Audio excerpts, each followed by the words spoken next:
Sir मैं आपको 5 minute पहले ले जाता हूँ और बड़ा इंटरेस्टिंग सवाल है, थोड़ा लंबा सवाल, आप सुनिए और उसका कोई बात नहीं है।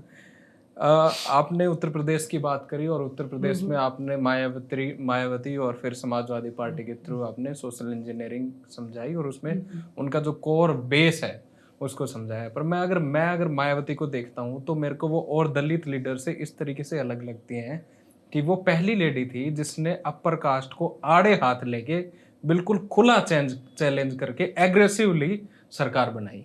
उससे पहले दलित चीफ मिनिस्टर बने थे, जैसे जगन्नाथ पहाड़िया थे राजस्थान में, वो सब ये करते थे कि भाई ठीक है हम सबको साथ लेके चलेंगे, पर उसका कहना ये था कि सबको साथ नहीं लेके चलेंगे, हम जूत मारेंगे और तुम्हारे ऊपर रूल करेंगे जैसा तुमने हमारे साथ किया। अब टाइम आता 2005-7 का, जब उनके वहां पे एक उनके कुछ कोई मिश्रा होते हैं जो उनके स्पेशली एडवाइजर थे, और वो क्या करते हैं, हाँ थे, हाँ वो राज्यसभा में भी हाँ सतीश मिश्रा शायद नाम है। हाँ। हाँ, तो वो एक बड़ा अच्छा आइडिया लेके आते हैं कि भाई ब्राह्मण और दलित इस सोशल इंजीनियरिंग के थ्रू हम सरकार बनाएंगे, क्योंकि ब्राह्मण की भी एक हमेशा से वो एक अडेप्टेशन, एक एनवायरनमेंट इस तरीके का रहा है कि वो रूल के साथ रहेगा। तो वो भी ये कहता है कि ये हमारे जो असली दुश्मन है ये बीच वाले हैं, जिसको आपने समाजवादी वाले लोग कहा, तो हम एक हो सकते हैं। तो उस वजह से फिर नारा चलता है वहां पे, हाथी नहीं है गणेश है, ब्रह्मा विष्णु महेश है। हाँ। और पहले क्या था, तिलक तराजू और तलवार, इनको मारो जूते चार। तो जना जिस टाइम को जो सा सूत आ गया ना वो व्रत लिया। सवाल तो ये है एग्जैक्टली मैं देखते देखते देखो कंड कितना मतलब स्टार्क डिफरेंस आ गया दिन रात का ऑक्सीमोरन चीजें हो गई। तो वो ट्रांजिटरी फेज है जिसकी हम बात कर रहे थे। अच्छा, उसमें मैं आगे दो चीज अब हरियाणा को और यूपी को मैं जोड़ के कह रहा था। उत्तर प्रदेश हमेशा से ही वो तासीर वाला राज्य रहा है। अभी प्रेजेंट टाइम की बात करें, पहले जो कांग्रेस के साथ था, पर आज के दिन उसकी सबसे ज्यादा तासीर मिलती है भारतीय जनता पार्टी से, क्योंकि वहां पर भारतीय जनता पार्टी के जो मेन विजनरी इश्यूज हैं वो सारे वहीं पे हैं। अयोध्या भी, मथुरा भी, बनारस भी। प्राइम मिनिस्टर वहां से चुनाव लड़ रहे हैं और अयोध्या मारे हैं यार। सुनो तो सही आप एक बार, मंदिर बनते यार के पहले इलेक्शन में उद्घाटन कर प्रधानमंत्री के खिलाफ किम सुनो है कौन नहीं ये मैं तेरा तोड़ करूंगा आज तो बहुत सवाल नहीं कंटिन्यू कर नहीं कंटिन्यू मैं तो वैसे बीच में एक याद आ गई बात, तो थोड़ी सी चुटकी बर्न खाते because you are building a very big theory. मैंने सोचा थोड़ा पंचर थोड़ा तो पंचर करना। तो बात उसके आगे की जो बात है कि भाई प्राइम मिनिस्टर और चीफ मिनिस्टर वो यूपी से आते हैं, और योगी आदित्यनाथ को ये भी समझा जाता है कि भाई ये बड़ी अहम भूमिका निभाएंगे। तो उस स्टेट की जब बात करते हैं तो कई लोगों का एक ये भी मानना है कि भाई, कई लोग जब बैठ के बात करते हैं, एक आदमी उनमें से ये कहता है कि भाई जो हिंदू जो लोग थे वो आपस में बटे हुए थे। वो इस तरीके के लोग थे जैसे मुसलमान एक 20 का नोट है और वो एक जगह पे था, और वो 20 का नोट कांग्रेस के पास था। भारतीय जनता पार्टी ने जो 80% हिंदू थे उसको उस चिल्लर को एक 50 का नोट बना दिया और उसे अपने तरीके से यूज किया। इस चुनाव में वो 50 का नोट शरण भरण हो गया, वो खिंड गया। एग्जैक्टली हुआ हरियाणा में कांग्रेस के साथ, जिनको वो 50 का नोट लेके माननी थी, 30 का तो होता ही नहीं, नोट में 50 का कर दिया उसने।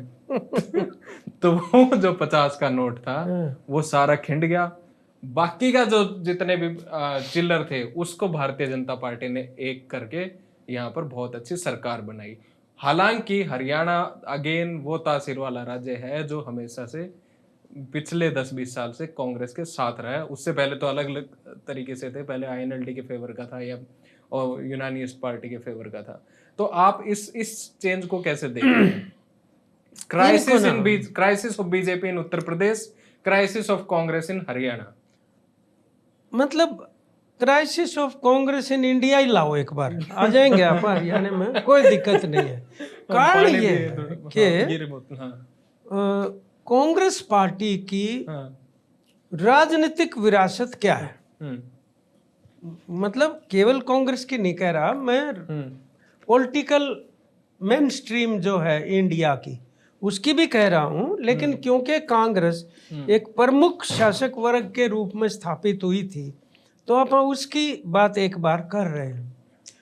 उसकी फ्रीडम स्ट्रगल की जो विरासत थी उसकी, वो सामाजिक न्याय की भी थी, वो धर्मनिरपेक्षता की भी थी, वो समाजवाद की भी थी, और वो मतलब एक तरह से महिलाओं और दलितों को भी सामाजिक न्याय, जैसे मैंने कह दिया, ब्रॉडली आई गया, social justice, pro poor. Basically उन्होंने उसको गिव अप किया ना, वो ठाके एक तरफ धर दिया।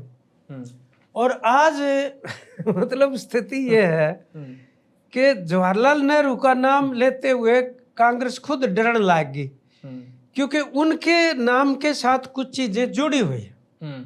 समाजवाद लगा लो, नॉन अलाइनमेंट लगा लो, या देश में मॉडर्नाइजेशन लगा लो, एक आधुनिक राष्ट्र का जो नोशन जिस तरीके से उनके साथ जुड़ गया, वो क्योंकि कांग्रेस ने 90s में जाके जो नव उदारीकरण की नीतियां इंप्लीमेंट की, खासतौर पे बहुत ज्यादा तो नरसिम्हा राव के टाइम पर ये जो हुआ, तो वो बिल्कुल एक तरीके से वो जो नेहरू का जो मॉडल जाना जाता था उसके विपरीत हो गया। तो वो उन्होंने ठाके एक तरफ रख दिया। और अब तो बल्कि बीजेपी ज्यादा नाम लेती है नेहरू का, फिर उन्हें रिस्पॉन्ड करना पड़ा कांग्रेस पार्टी। हालांकि वो आलोचना ही करते हैं, उस तरह से नहीं कह रहे, लेकिन इसको तिलांजलि देना अपने खुद के एजेंडा को, वो उनकी विफलता का एक मुख्य कारण रहा है। अगर वास्तव में वो धर्मनिरपेक्षता के वारिस रहे होते तो ये इस तरीके से सांप्रदायिकता का उभार नहीं हो पाता। चाहे वो ताला खुलवाने का लगा लो, हाँ वो तो वो था ही। मतलब राम मंदिर का, बिल्कुल, या आप शाहबानो का केस लगा थोड़ा लो, सा पहले आ जाओ। हाँ, ये इस प्रकार की उनका दिवालियापन रहा। और डैमेज कंट्रोल करने के लिए था वो, तो ताले खुलवाना साबानों के, मतलब डैमेज कंट्रोल। आप ये बताओ, फायर फाइटिंग करोगे ना तो बात नहीं बनने वाली, कि मतलब आग लगने के बाद उसको बुझाने की कोशिश भागा दौड़ी करो, इतने दूसरी जगह लग जाती है।